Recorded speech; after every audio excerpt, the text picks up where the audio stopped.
Hi everybody, this is Aarti from Only Petani, and today being 7th of August, I would like to take this opportunity to wish everybody a very happy National Handloom Day.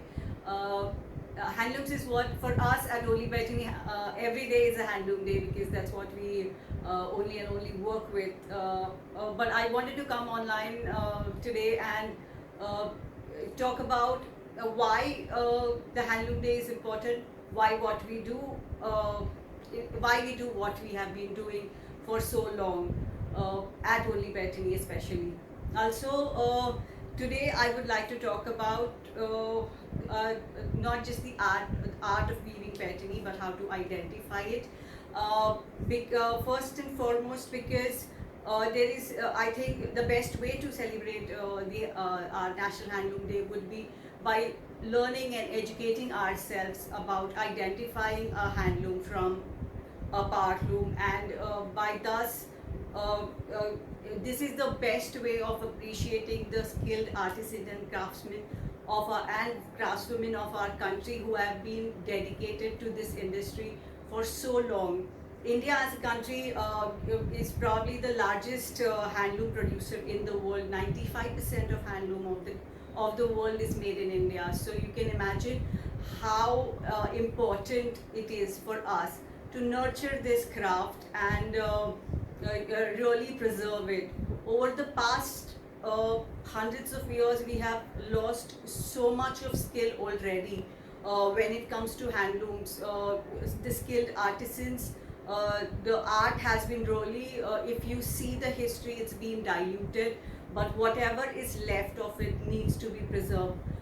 When it comes to petani as well, we have seen the word petani being rampantly used for saris, which are nothing close to the petani. In spite of the petani having a GI tag, these things happen, and there is no control over it. Hence, I would like to, I'll take 2 minutes to talk about how to identify a petani weave uh, for starters. So here I'm showing you a petani dupatta.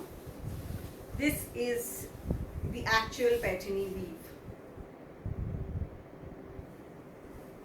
These flowers, the lotuses that you see here, these are woven in the petani style. Now, the easiest way to identify the petani weave is because the petani is woven in the tapestry style of weaving. What I mean by tapestry style is uh, the weft is kind of every single section is woven and then tied here, and the next part is woven. So if you see, the reverse looks exactly like the front. This is the front and this is the reverse. You won't be able to make out from far if it is the front or the reverse of your sari border or the sari palla.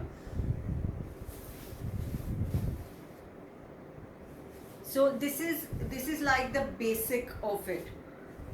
See, I'll just show you, and you'll see all the knotting taking place here. Very tiny knots, very finely done, and no loose threads at all.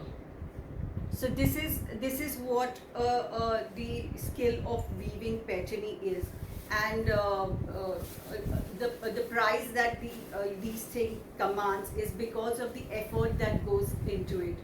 I'll show you another sari which also has the petani motifs, the similar kind of lotus motifs. Okay, now this you will see in the market being sold as a petani, but it is not. And if you turn around, this is what you see. What you see is an entire jala of threads which is probably been cut here just to give it a slightly cleaner look. So this is the basic difference in the petani weaving as such. What second part I wanted to discuss, or rather talk about today, is about the fabrics. Now, when it comes to the patini, it's or mostly when we talk about any other handloom sarees as well, we you will see that most of them, or almost all of them, are woven with natural fibers. When I say natural fibers, I mean to say either cotton, either pure cotton. So that doesn't mean any mixing of any artificial or chemically produced fibers in it, like no polyester or anything in it. And they are produced like uh, so it's either cotton or pure silk or mulberry silk or tussar silk. These are different types of silk, or raw silk, but still remain natural fibers. Then there are other fibers like uh, the banana fibers, or there is pineapple fibers. So multiple different fibers, but these all will be natural fibers. So a big red flag when buying a handloom sari for you should be the usage of words which seem something else, like which don't give a clarity of what actually is used to produce the sari. You will see fancy words like blended silk being used. Blended silk is most of the times when you see this word, being used by sari sellers. What I have observed is blended silk or art silk. It basically has zero content of silk.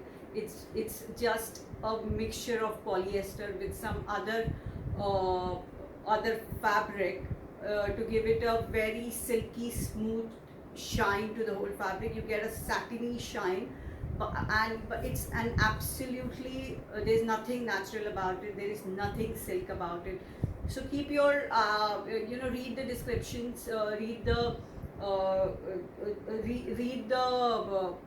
fabric details very carefully when you're buying these products. Also, a lot of people online as well as offline have been lying blatantly about the weaves and what it is. We have seen machine-made saris, powerloom saris, being sold as everything from the Jamdani to Petani to Kanchiparams, to everything that you can think of, including the patolas. So be very careful, be vigilant, understand the fabric, and understand the weave, read about it.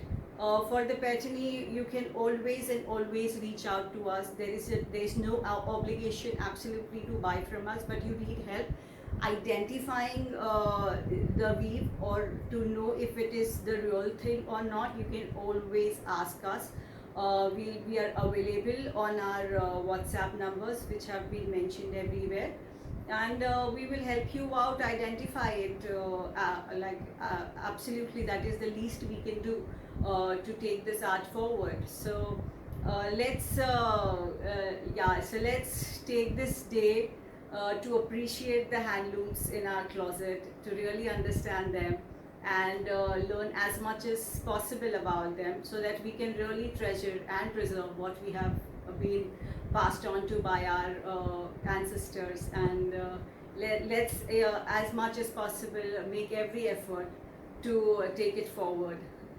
Once again, from the entire team at the Only Petani, we wish you a very happy National Handloom Day. Thank you very much.